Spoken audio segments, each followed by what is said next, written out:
Well, now it's time for me to talk about another Nickelodeon creepypasta, and this time, it's all about Doug Funny. This pasta is pretty enticing because it doesn't focus on blood or gore or anything like that, but instead focuses on Doug Funny's mental psychosis.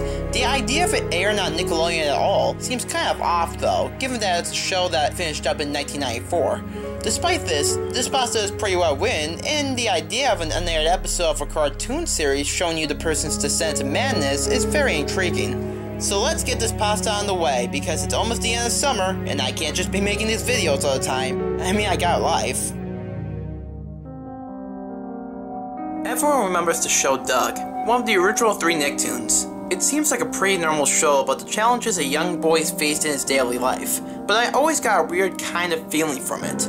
Compared to other kids' shows, Doug seemed more negative and anxiety-centered. Doug was always worried about something, and in most episodes he would have fantasies of everyone he knew cruelly laughing at him due to whatever problem he was facing that week.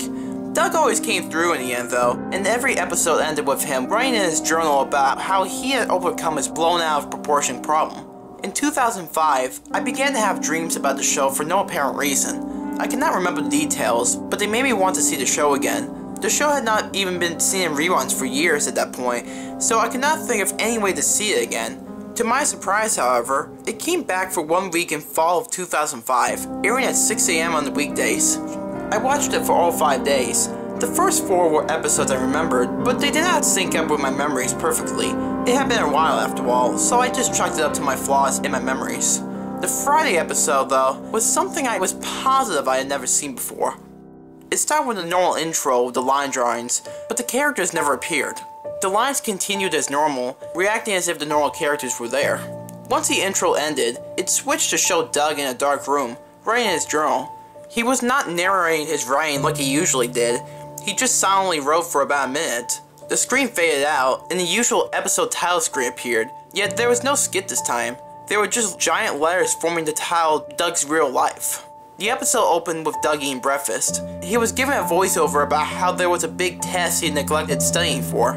As his family was having a normal conversation, the screen started flashing. The flashes seemed to be showing something, but they did not last long enough for me to figure out what they were revealing. Doug left his house and began walking to school. During his stroll, he had one of his fantasies about his life being ruined. Miss Ringo announced that Doug had flunked the test, and the entire class started laughing at him, with the head swirling around Doug. This went on for longer than most fantasies, and the laughing sounded crueler than usual. When Doug got to school, the screen flashed again. This time, it stayed on the new image, or rather, the new animation style. The colors were darker, and many objects had changed color. It resembled a negative film. Doug was walking through the school hallway, which was full of kids who had never been seen on the show before.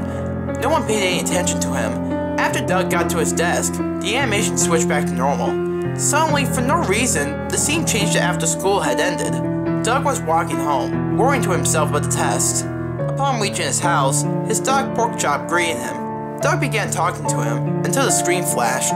Porkchop turned into a hunk of rotting meat, and Doug's house became decrepit. Doug ran into the house, and acted like as if he was talking to somebody, though it was completely deserted.